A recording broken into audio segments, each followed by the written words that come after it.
અમારી ચેનલ નિમૃત કી પાઠશાલામાં આપનું હાર્દિક સ્વાગત છે. ધોરણ 8 વિષય સામાજિક વિજ્ઞાન પ્રકરણ 3 ભારતનો પ્રથમ સ્વાતંત્ર્ય સંગ્રામ. ઈસવીસન 1857માં સ્વાતંત્ર્ય સંગ્રામનું તાત્કાલિક કારણ શું હતું? ચરબીવાળા કારતૂસ. ઈસવીસન 1857ના સ્વાતંત્ર્ય સંગ્રામની શરૂઆત ક્યાંથી થઈ? મેરઠથી. કાનપુરમાં સ્વાતંત્ર્ય સંગ્રામનું નેતૃત્વ કોણે સંભાળ્યું હતું? નાના સાહેબ પેશવા અને તાત્યા ટોપે. ગુજરાતમાં આણંદમાં ઈસવીસન 1857ના સ્વાતંત્ર્ય સંગ્રામનું નેતૃત્વ કોણે સંભાળ્યું હતું? ગરબડદાસ મુખી. એનફિલ્ડ રાઇફલમાં કયા બે પ્રાણીઓની ચરબી લગાડી હોવાનું સૈનિકોને શંકા હતી? ગાય, ડુક્કર. ઈસવીસન 1857ના સ્વાતંત્ર્ય સંગ્રામમાં જોડાયેલા શહેરોને ઉત્તરથી દક્ષિણ દિશામાં ક્રમિક રીતે ગોઠવો. દિલ્હી, આગ્રા, ઝાંસી, કોલ્હાપુર. મેં ભારતમાં ખાલસા નીતિ અમલમાં મૂકી હતી. ડેલહાઉસી.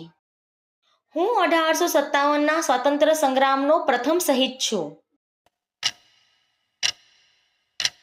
મંગલ પાંડે. ઈસવીસન 1857ના સ્વાતંત્ર્ય સંગ્રામનું મુખ્ય કેન્દ્ર કયું હતું? દિલ્હી. અંગ્રેજોની અન્યાયી જકાત નીતિને કારણે ભારતનો કયો વર્ગ બરબાદ થઈ ગયો? ખેડૂત વર્ગ. મને ઓળખો. 1857ના સ્વતંત્ર સંગ્રામ પછી ભારતમાં મારા શાસનનો અંત આવ્યો. કંપની શાસનનો. ખાલસા નીતિથી અનેક રાજ્યોને બ્રિટિશ સામ્રાજ્યમાં ભેળવી દેનાર. ડેલહાઉસી. ઈસવીસન 1857ની ઘટનાને કયા લેખકે પ્રથમ સ્વાતંત્ર્ય સંગ્રામ ગણાવ્યો છે? વી.ડી. સાવરકર. વિનાયક દામોદર સાવરકર. ઈસવીસન 1857ના સ્વાતંત્ર્ય સંગ્રામમાં ક્રાંતિકારીઓએ કોને ભારતના શહેનશાહ તરીકે જાહેર કરવાનું નક્કી કર્યું હતું? બહાદુર શાહ બીજા. 1857ના સંગ્રામમાં લખનૌમાં સંગ્રામનું નેતૃત્વ કોણે કર્યું હતું? બેગમ હજરત મહલ. 1857ના સંગ્રામમાં ઝાંસીનું નેતૃત્વ કોણે કર્યું હતું? રાણી લક્ષ્મીબાઈ. 1857ના સંગ્રામમાં 82 વર્ષની વયે સંગ્રામનું નેતૃત્વ કરનાર કોણ હતા? બિહારના જાગીરદાર કુંવરસિંહ.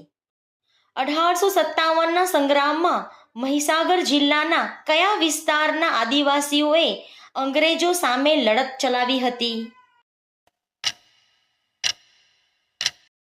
પાંડરવાડા વિસ્તાર. જોધા માણેક અને મુળુ માણેકે ગુજરાતના કયા વિસ્તારમાં અંગ્રેજોનો જબરજસ્ત પ્રતિકાર કર્યો હતો? દ્વારકા અને ઓખા મંડળ વિસ્તારમાં. ડેલહાઉસીની ખાલસા નીતિ દ્વારા કયા કયા રાજ્યોને ખાલસા કરી બ્રિટિશ સામ્રાજ્યમાં ભેળવી દીધા? સતારા, સંભલપુર, ઝાંસી, નાગપુર, અવધ.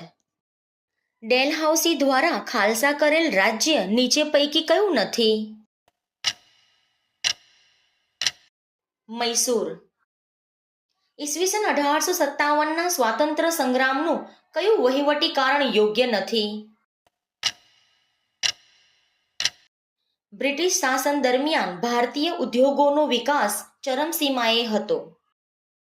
અંગ્રેજો ભારતને કેવા એકમ તરીકે સ્થાપવા ઈચ્છતા હતા? એ અને બી બંને. બ્રિટિશ હિન્દ લશ્કરમાં ભારતીય સૈનિકોને શાનો પ્રતિબંધ ફરમાવવામાં આવ્યો હતો? ઉપરોક્ત તમામ.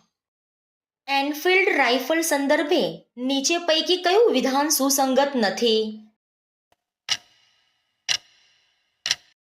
એનફિલ્ડ રાઇફલનો વિરોધ માત્ર હિન્દુ સૈનિકોએ કર્યો હતો. ઈસવીસન 1857ના સ્વાતંત્ર્ય સંગ્રામમાં સ્થળ અને નેતાનું નીચે આપેલું કયું જોડકું ખોટું છે? ઇન્દોર બહાદુર ખાન.